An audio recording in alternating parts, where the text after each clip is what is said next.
Ngā mihi kia koutou. Kia ora koutou, ko Rachael Dixon tōku ingoa. I'm a senior lecturer here at UC in the Faculty of Health. I have an education background, a secondary school teaching background, and I've done a lot of work with teachers as well. So I do like amplifying their voice, sometimes, and actually more so probably these days, young people's voices around what they want for RSE. I did want to acknowledge, this is my presentation, but I did want to acknowledge my co-authors because this is basically a presentation based on a journal article that we put together.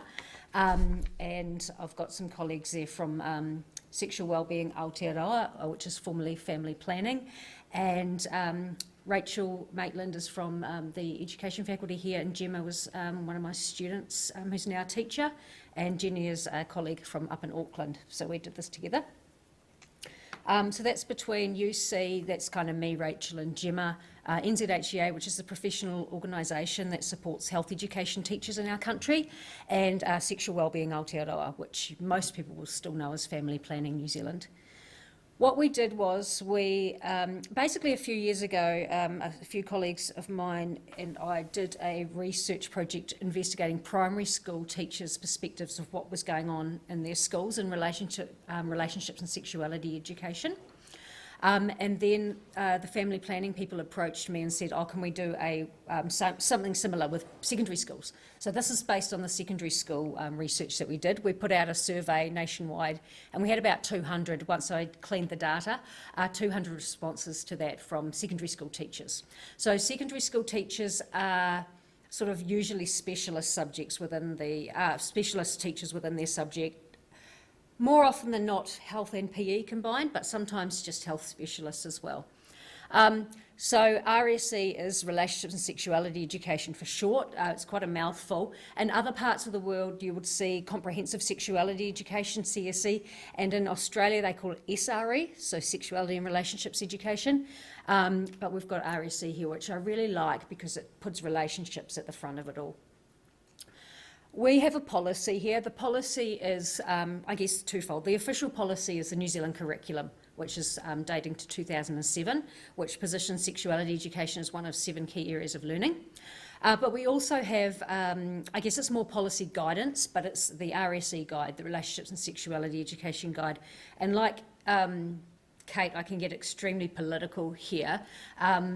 You may be aware that one of the items in the coalition agreement with New Zealand First is to remove and replace the RSE guides. So there's, I think, some work going on in the background at the moment. Education Review Office are doing a survey at the moment around this space. So this is a policy we're looking at. We have, in my opinion, and probably the opinion of many other people like Chris, Jackie, a world-leading health and PE curriculum in our country, a world-leading RSE curriculum, but there's huge gaps between what's on paper and what happens in the classroom. And that happens across the curriculum, it happens across spaces, across health and education spheres. So for this paper, we wanted to be deliberately controversial, and we developed some provocations for new ways of thinking about RSE that we did not necessarily agree with. So I'm going to tell you those at the end because they're kind of our findings.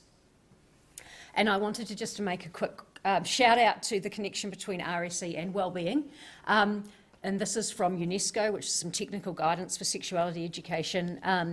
RSE can increase young people's knowledge, critical thinking, and positive attitudes related to sexual and reproductive health and relationships. RSE also promotes values that are important to a safe and inclusive society, such as respect, non-discrimination, and positive communication. And even though that's an international technical guidance document, that's very much in line with how we see RSE in New Zealand. So, I do like experimenting with new ways of methodology and new theoretical frameworks, so this is sort of no exception for this one. And I often call it an experiment, which kind of is sort of me just like as a bit of a safety net for me to say, I'm not the expert here, I'm just giving this a go and see where we get with it. And like journal article reviewers quite like that, rather than you saying this is I'm the expert now. So we experimented with a post-structural approach to policy analysis, which is called What's the Problem Represented to Be? And WPR is from Carol Bucky probably. She's Australian. So this has been used within education settings, but also health settings and other areas where policy enactment takes place. So the point of the WPR approach is to explore and question how problems are shaped and represented in policy, including the assumptions that underpin and shape policy, and then what that means for the people that are implicated in that policy. For example, the teachers who have to do the work in the classroom, the learners who are engaging in learning experiences, and the subject itself. This WPR is an interesting way of starting. I'm just going to read a couple of things from the paper. Usually within policy work, we understand that policy is designed to enact change and to fix problems that exist in our world. This approach turns it on its head a little bit, and it interrogates how those problems are positioned within policy itself, and then what's that telling us about the status of those problems and the status of our world. If you are interested in the WPR approach, it's basically a little bit of a systematic. There's 7 questions that you can ask yourself. You're interrogating of your text, and you can do them in different orders. It doesn't have to be boom, boom, boom like that, but there's different ways of doing it. For me, when I'm experimenting with a new way of thinking, I quite like a systematic approach. It just gives me a bit of a framework. So it did involve 2 layers of analysis of our data.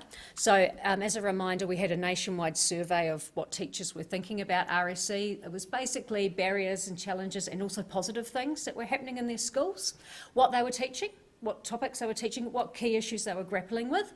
So for this paper, we just analysed the open-ended text qualitative type responses to the survey. And what I did is we did an initial inductive thematic analysis of the open-ended survey responses. If you're not familiar with inductive, it's kind of like where you come sort of like with fresh eyes to your data and you don't have a particular theory that you're trying to plug in. So you're coming in afresh and seeing what your data tells you. We used the themes that were generated from the above as the areas to hone in on when interrogating the RSE guide, which we called the policy text with the WPR approach. Don't need to worry too much about that. But what we found 5 key themes coming from our survey data, and then we sort of problematised what the RSE guide was saying about these things in its text, and then we wanted to be deliberately controversial and do some provocations of new ways of thinking about these issues. So, issue 1 was consulting with the community.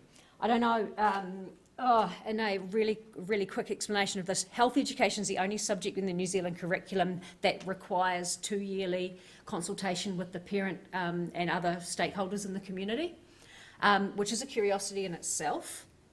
So a lot of teachers talked about the issues, the challenges around consulting with the community, and this has kind of reared its head quite a lot recently in relation to the rise of transphobic views and other sort of controversies and sensitivities in this area.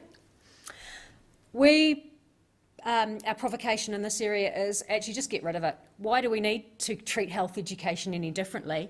Let's just get rid of that out of the Education Training Act. You do not have to consult with your community on the delivery of health education. Very provocative, I guess. Inconsistencies in teacher practice is huge, and this rings true across any subject as well. You will find that one person in a Year 10 class will tell you they had a fantastic experience. A kid in the class down the hall with a different teacher in the same school will tell you they had a completely different experience. So within schools and between schools, there's huge inconsistencies. So our provocation for this was that key learning for RSE is mandated. So teachers have to cover this, this, this and this.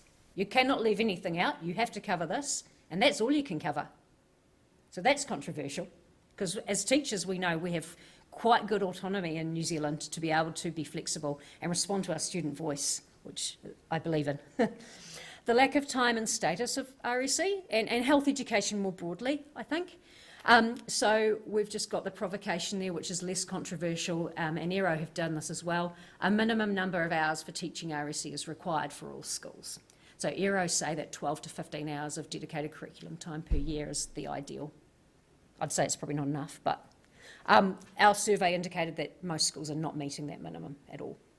The need for RSE learning in senior secondary levels. So teachers talked about this, but there's also been a few reports and things done with young people's voice around the country in recent times, and Christchurch around sort of the sexual harassment issues, and they've all said the same thing. They want to keep learning about this stuff beyond year 10.